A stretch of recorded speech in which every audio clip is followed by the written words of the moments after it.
ये मेरी यात्रा की कहानी है, एक ऐसी कहानी जहां मेरे अनेक सवालों का जवाब खोजती मेरी कहानी। दुख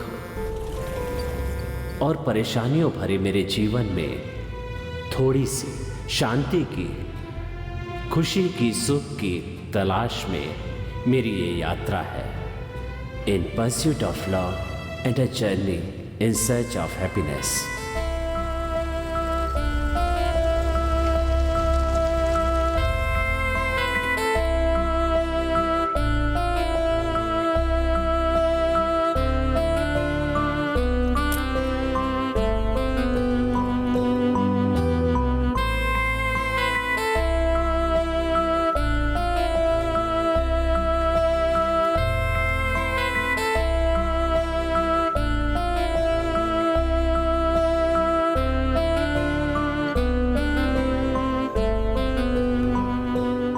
मैं राम, सिनेमा जगत का एक जाना माना संगीतकार हूं।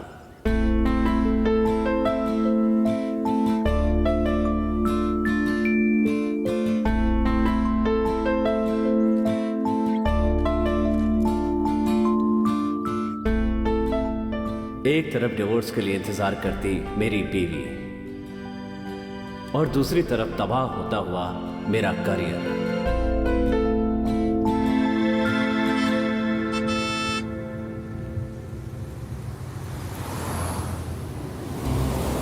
Marriage is like a piece of music, जहां लय और ताल के मधुर मिलन से एक खूबसूरत मेलोडी बनती है। जब ताल या लय में थोड़ी सी भी गड़बड़ होती है तो जैसे संगीत में होता है वैसे ही जीवन में भी हारमोनी खराब हो जाती है।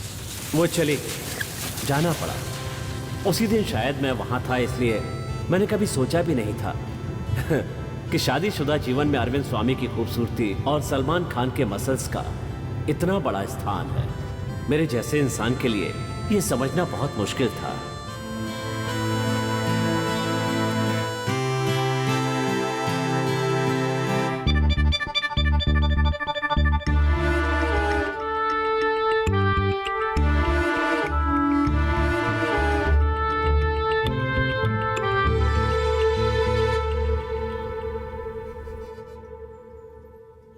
आप जरा कुछ देर बाहर इंतजार करिए, मुझे इनसे कुछ बातें करनी है।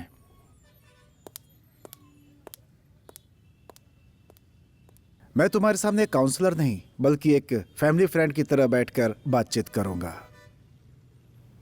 राम, क्या तुम्हें याद है कि तुमने कोई ऐसा काम किया हो जो हो तो आखिरी बार लेकिन वो तुमने पहली बार किया हो?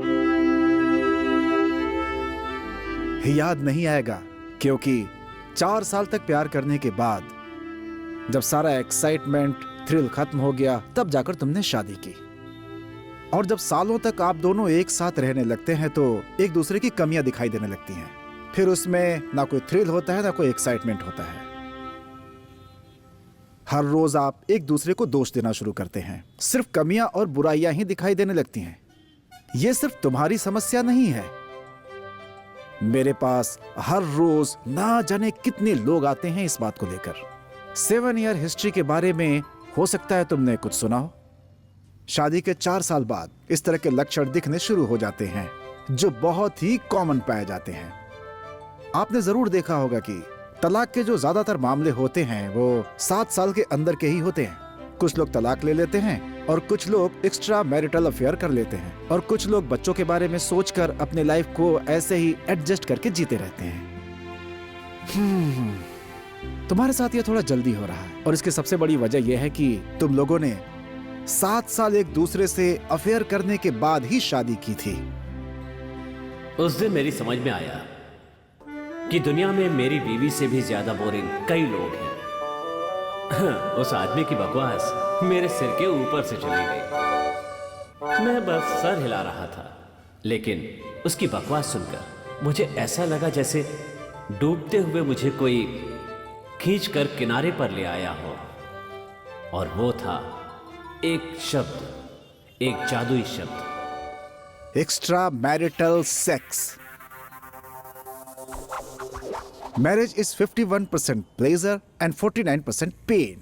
चाहे वो पढ़ाई में हो या चाहे नौकरी में हो या फिर खुद के किए हुए काम में, जब दो लोग साथ काम करते हैं तो एक दूसरे को समझ नहीं पाते। क्या होता है कि अक्सर दोनों के बीच में ये परस्पर सामंजस्य नहीं बैठता है, तो दोनों के बीच में समस्या शुरू हो जाती है।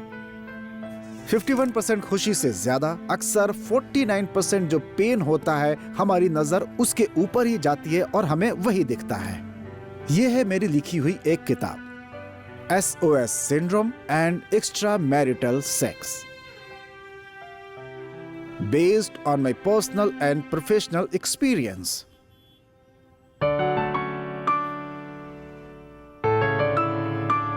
SOS syndrome. SOS सिंड्रोम का मतलब है the same old sex syndrome.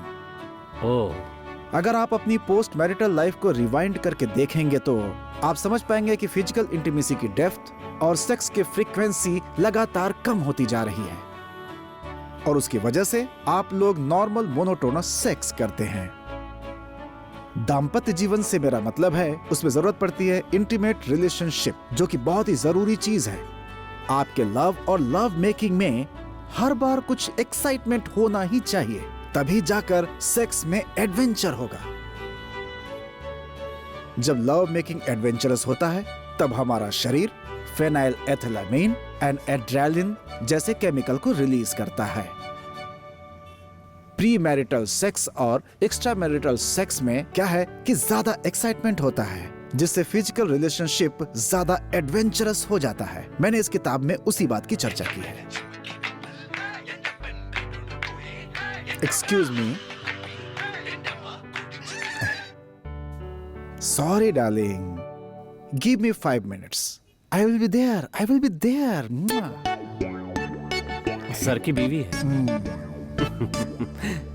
वो शहर में एक सेमिनार अटेंड करने के लिए गई थी। मैं जरा उसे रिसीव करके आता हूँ। नहीं नहीं नहीं नहीं, तुम यहीं पर बैठो और मेरी ये किताब को जरा पढ़ो, तब तक मैं लौट आऊंगा।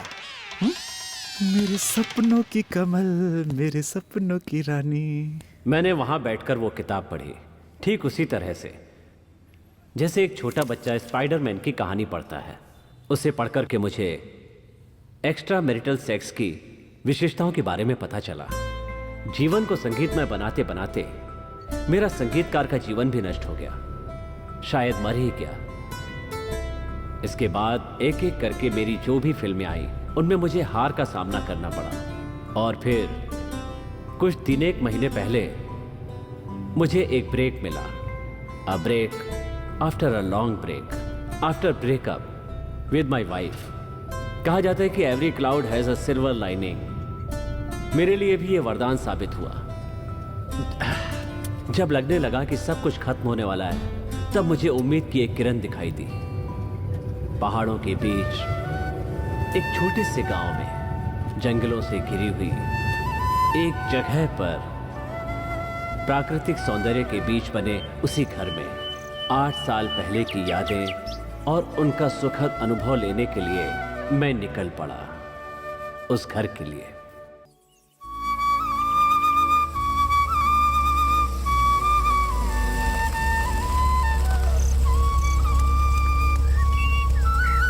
Good morning sir. सामान निकाल कर अंदर रख दो। Okay sir.